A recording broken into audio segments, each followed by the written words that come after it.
Nothing like a factory bike. But how are they really different? Let's find out.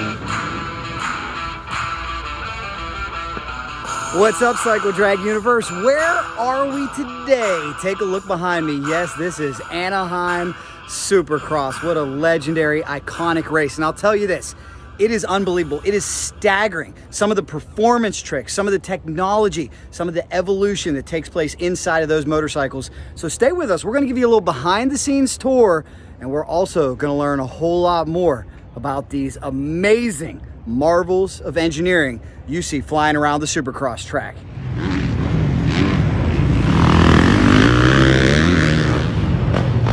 It's amazing what these talented riders can do. Stay with us all throughout this video because we are going to find out what is the real difference between a stock motorcycle, a privateer bike, and a full factory bike. Right now you're taking a look at a test session where valuable data is recorded.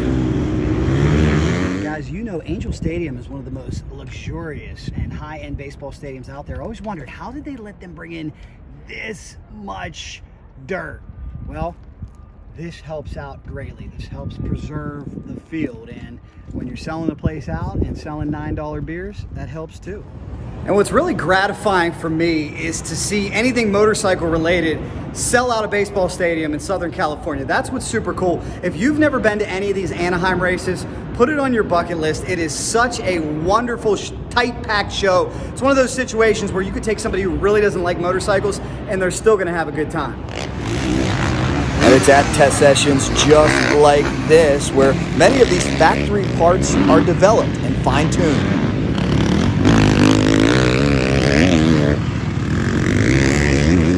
Pleased to be joined with a true motorcycle legend, Roger Decoster. Thanks so much for the time. What we're talking about today is how exactly are these factory machines different than the ones that the average rider can go buy on the dealership floor? How would you answer that question? Well, in the US here we have a production-based rule, so all the important dimensions of the bikes is the same. The frame has to be standard, the swing arm has to be standard, the casting from the engine, cylinder head, cylinder, center cases all have to be production. We are allowed to change gear ratios, clutch, and suspension components. So most of the focus on the difference is in the suspension area. The advancements in technology are astounding. What these riders can do is beyond belief. And as we wrap up this test session, let's give you a quick look around the pits before we talk to one of the top mechanics out there as to how these factory bikes really differ from stock motorcycles. Were you there when he did that? Back in the day, he would test it and he'd just put his gear on? He'd single everything and kind of like launch up. I just love watching what these teams do in the pits too.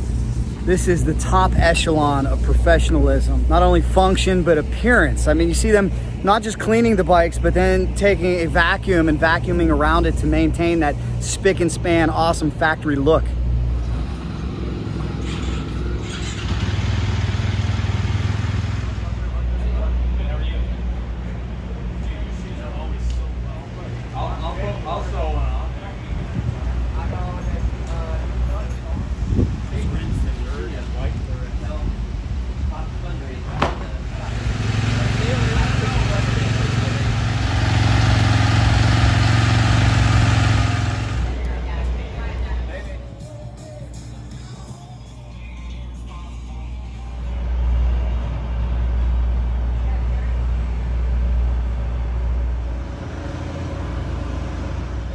By the kids, when we get home, we're like, you just get Oliver was.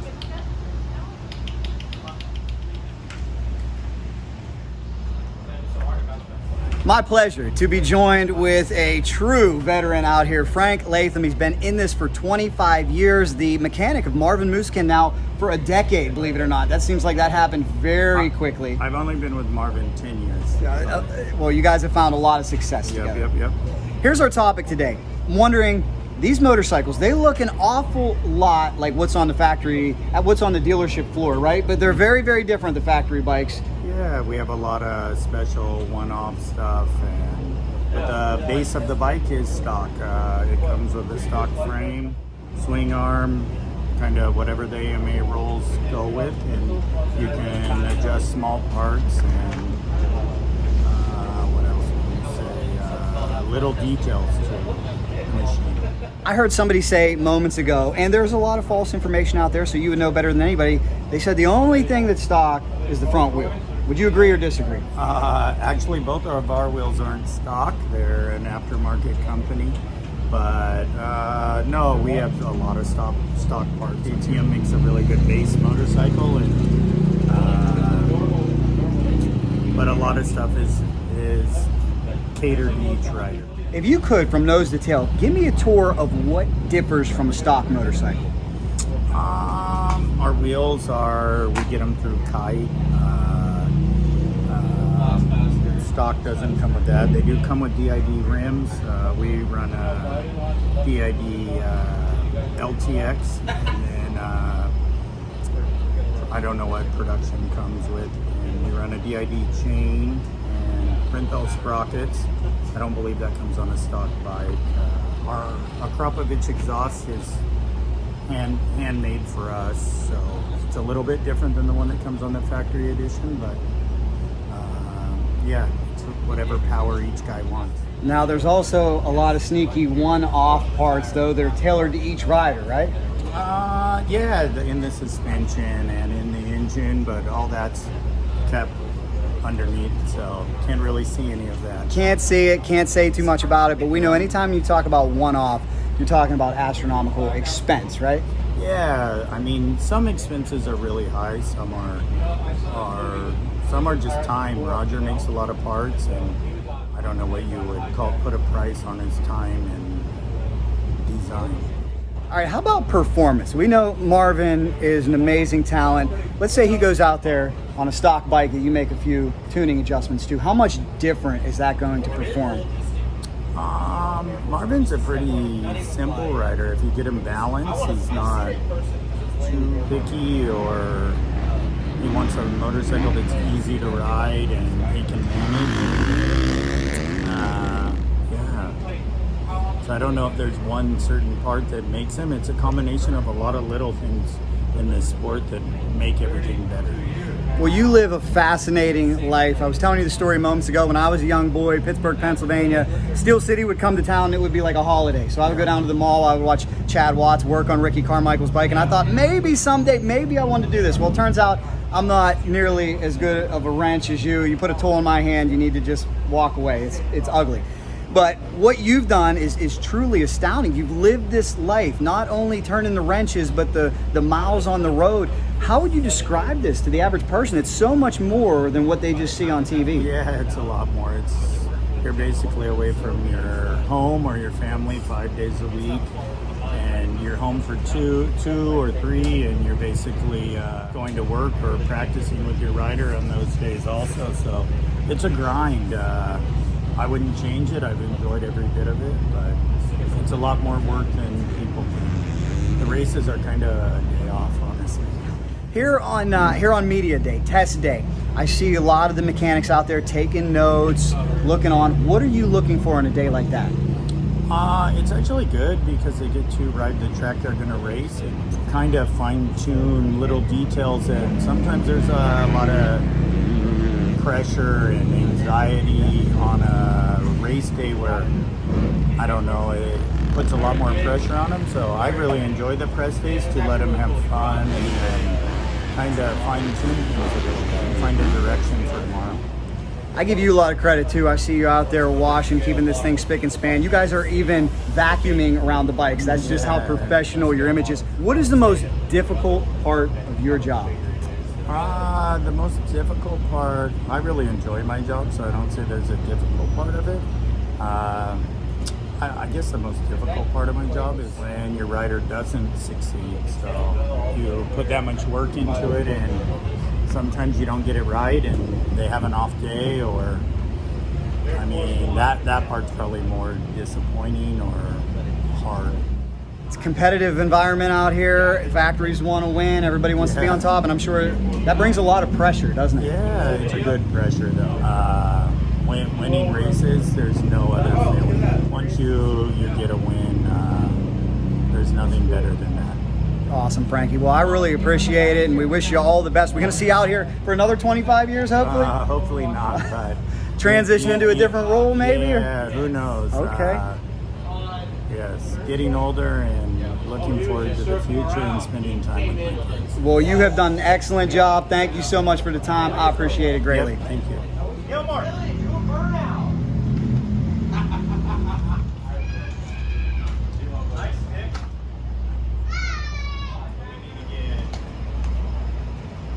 Most of the focus on the difference is in the suspension area. You know, with what they do on Supercross, especially, and with the big jumps and the whoops and all that, the suspension is where all the teams are focused on, and that is stronger and more control, and yeah, that's where we spend our money and focus on. With all the time, all the research, and all the one-off parts, is it possible to put a value on a factory bike? Is it possible to estimate what it's worth, or is it just too hard to do? It's hard to do, because if you would look at the real value, you have to include the engineers back at the factory that work on this and think about it the whole year, and you know, there is a complete crew that is on salary, basically, that you would have to factor that in, and the team spend dozens of millions on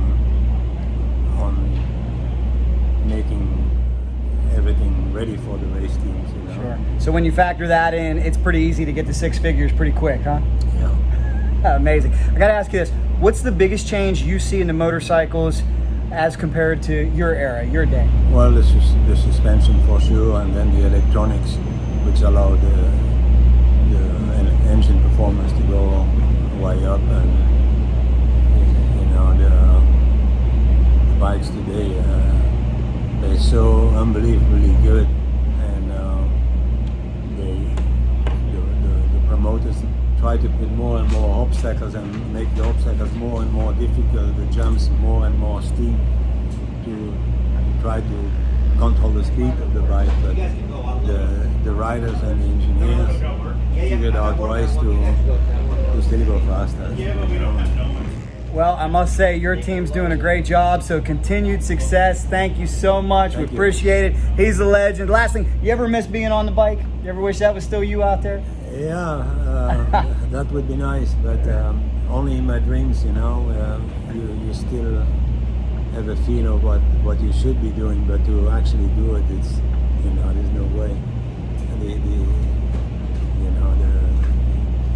The young guys, they're so good. You know what they can do on the bike, and using that much power on a tight track like a Supercross track, it's pretty amazing that they can use the power on these bikes. It's impressive. Very impressive indeed. Well, we appreciate it. Thanks so much. True legend right here.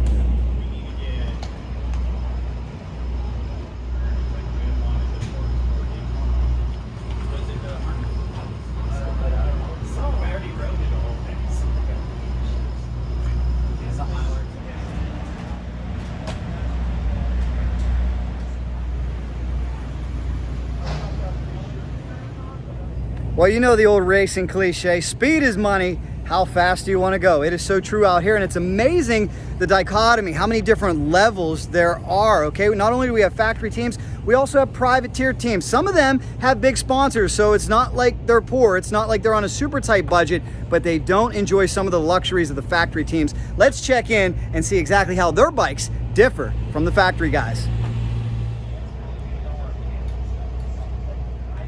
All right, we talked to the factory players. Now, there are many other teams out here in the Supercross world.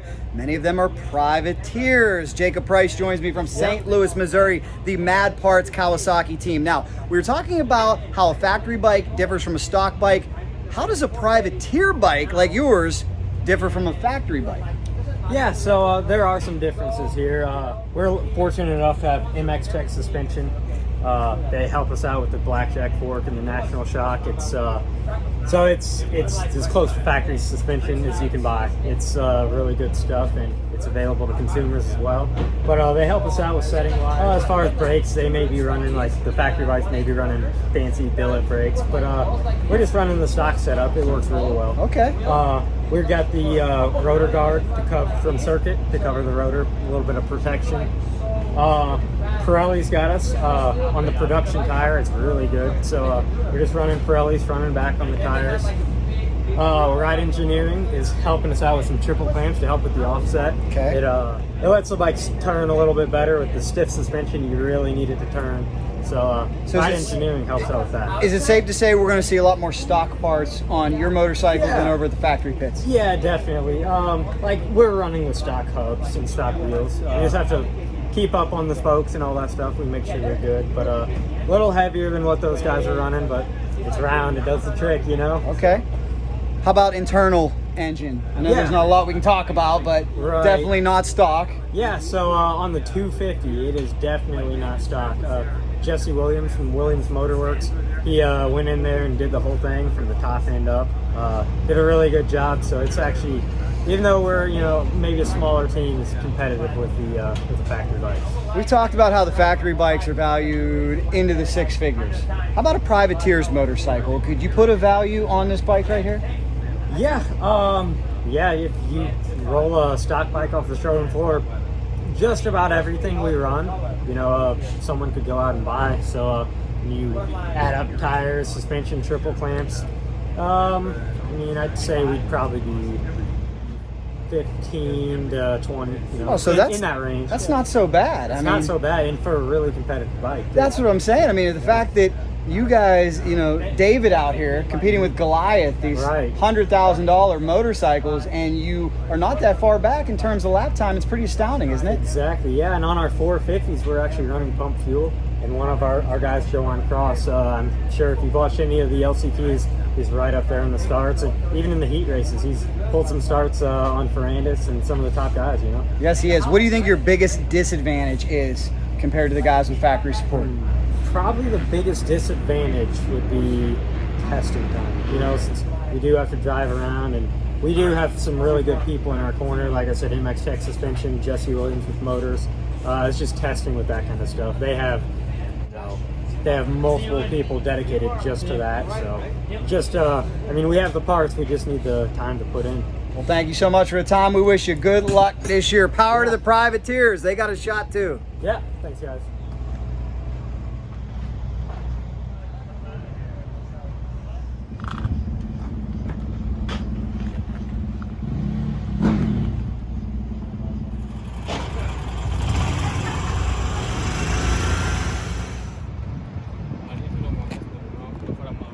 Well, there you go, guys. I want to thank the teams for giving us some inside access, some inside info. I hope you found that informative. If you know anything else, if you have anything to add to this, as always, leave it down below in the comments. Thank you guys so much for growing this outlet. Please be a friend, tell a friend. If you like that video, here's another one for you. Subscribe right in the middle. From Anaheim, Cycle Drag rolls on.